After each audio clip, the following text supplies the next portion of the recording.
بسم الله الرحمن الرحیم. سلام. ما در آخر زمانیم. چرا؟ به خاطر اینکه اهل بیت آخر زمان رو برامون ترسیم کردن. ما تمام احادیث رو خوندیم، کاملا میدونیم آخر زمان چه صفات و شروطی داره و ما هم در همین اصل داریم زندگی میکنیم، منطبق با زمانه ما. حالا میخوام دو مورد رو نشون بدم. تا این 3-4 سال خیلی حدیث براتون خوندم، حالا این دو مورد رو ببینید. تا الان بعید میدونم این دو مورد رو، این دو حدیث رو خونده باشم. ببینید، لذت ببرید.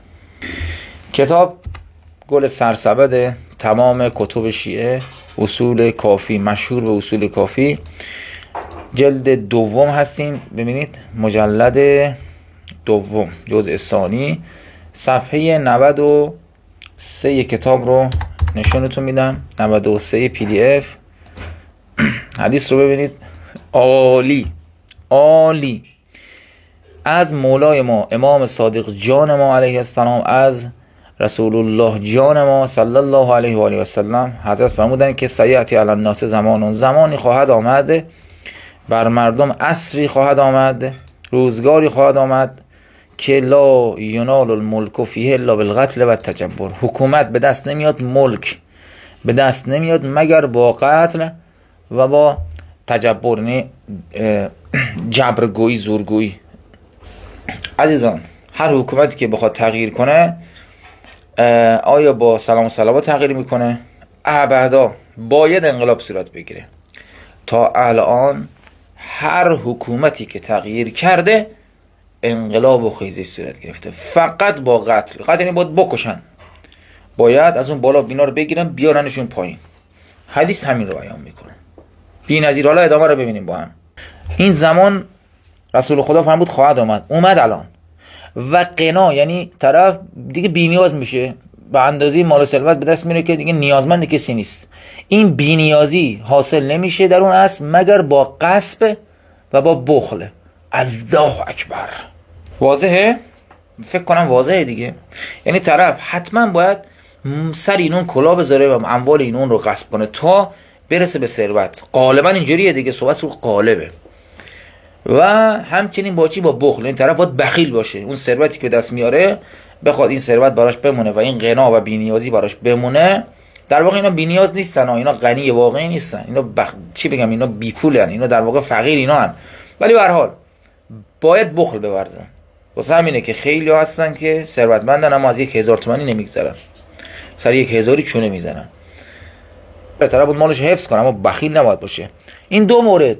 و همچنین زمانی خواهد اومد که در اون زمان محبت به دست نمیاد مگر با استخراج دین و اتباع هوای نفس. چی شد؟ زمانی میاد که طرف بخواد محبت بهش داشته باشن، دوستش داشته باشن، باید دینش رو لگد کنه. سبحان الله.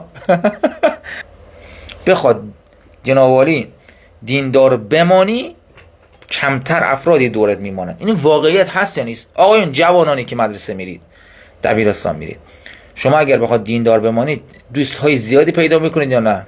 خیلی کم. اما اگر بخواد الوات باشید، یعنی مشروب خور باشید، همه بدانن، اهل فوش باشید، اهل دوست دختر داشتن باشید، پارتی رفتن باشید، چقدر دوست پیدا میکنید؟ خیلی زیاد.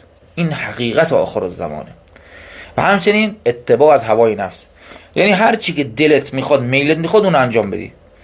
مثال بزنم، آقا طرف هوس میکنه مشروب بخوره، میره این کارو میکنه، هوس میکنه که بره الان قلیون کشی کنه، میره قلیون چی میکشه، هوس میکنه که امشب نیاز داره که بره با پارتنرش تنها باشه، این کار رو میکنه. یعنی طرف هوای نفسش هر چی بگه میگه چشم. این افراد در اون عصر جلب محبت میکنن. ادامه رو ببینید. این حدیث طلاه، بعید طلا خونده باشم برای شما. شد چند تا؟ 1 2 3 تا. چهارمی حالا ادامه داره. فمن ادرک ذالک الزمان، شد 3 تا. هر کی اون دوره رو درک کنه، عصر حاضره دارن دیگه. عزیزان شما این عصر رو درک کردید، دقیقا همین عصره، وصف عصر ماست. هر کی اون عصر رو درک کنه و زمان رو درک کنه، فصبر علی الفقر، پس باید بر فقر صبر کنه. و هو یقدر علی الغنا، با اینکه میتونه به بی‌نیازی برسه، سعی کنه بر فقر. نه فقر به این معنا که هیچی نداشته باشه، اصلا اینو نمیگه.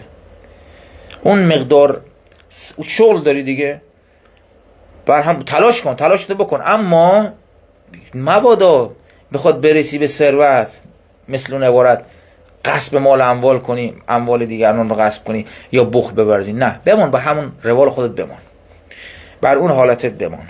طرف اگر واقعا فقیره با اون فقر بمانه، نه اینکه از طریق حرام برسه به جای دیگه. با اینکه طرف میگه میتواند، قادر است بر غنا بر فقر بماند. بذارید یه جور دیگه‌ش هم بگم عزیزان، آقایانی که پولدار هستید، اگر میتوانید جوری زندگی کنید که مانند یک انسان متوسطه، اونجوری زندگی کنید. در روایت دیگر داریم رسول خدا فرمود که در عصر آخر زمان اونهایی که مال اموال ظاهر ندارن، یعنی مال دارن ولی نشان نمیدن، یه انگشتر معمولی، یه ساعت خیلی معمولی، یه ماشین معمولی، یه خانه معمولی، اگر این گونه باشن سالم میمونن. افرادی که اموالشون رو میکنن شورش میشه و مردم میچاپن اونها رو و مردم اونها رو غارت میکنن. یادتون حدیث رو خوندم، بی‌نظیر بدین حدیث. حالا اون سر جاش این رو هم اضافه کنید، طرف مال داره، حضرت میفرماید که این مثل آدمای معمولی زندگی کنه، سعی کنین این کار رو بکنید. حالا ادامه رو ببینید. هر کسی که تو این زمان، ببینید عصر آخر زمان فقیر که میگم این آدمای معمولی و متوسط، یعنی غیر ثروتمند خیلی زیاده دیگه، واقعا این کارایی داره. هر کی اون زمانا رو درک کرد بر فقر صبر کنه، در حالی که میتواند به غنا برسد صبر کند.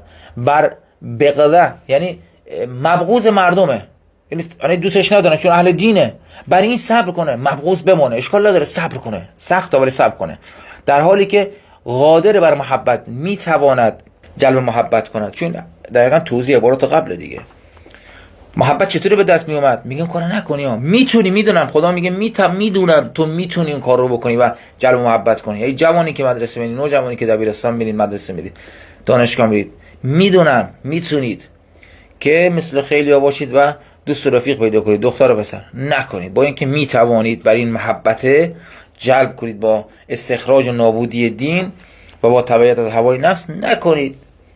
بر این بغضه صبر کنید، بذارید آقا بعدش به دست شما، چه اشکالی داره؟ اما خدا از شما راضیه، حجت خدا هم از شما راضیه. یعنی هدیه است واقعا به شما. و بر خواری و ذل صبر کنه اون شخص، در حالی که قادر بر عزت، عزیز بودن. در این عصر به خاطر اینکه اهل دین هستید، آدم خوبی هستید و دارید حلال زندگی میکنید، شما خارید. خار به چه معنا؟ یعنی آقا اصلا کسی زیاد محلتون نمیده، از کنارتون میدن، رد میشن، نگاهتون میکنن، مشخصه که طرف حال نمیکنه، بذارید تو این حال بمونی، این حالت بمونه، در حالی که تو میتوانی به عزت برسی، خودت رو عزیز کنی. از طریق منفی نکن، حتی از طریق مثبت روایت داریم تو آخر زمان گمنام بمانید. گمنام اگر میتونید گمنام بمانید، این گونه سالمتر میمانید. هر کی این کارها رو بکنه خداوند به او ثواب 50 صدیق رو میده، از همون صدیق های نابی که من پیغمبر رو تصدیق کردن. به به به به. غیر از این وصف عصر آخر زمانه. در اون آخر زمان تو میشی صدیق واقعی، یار امام مهدی دیگه. از این بهتر مگه داریم؟ قدری نهادیست رو بزنید.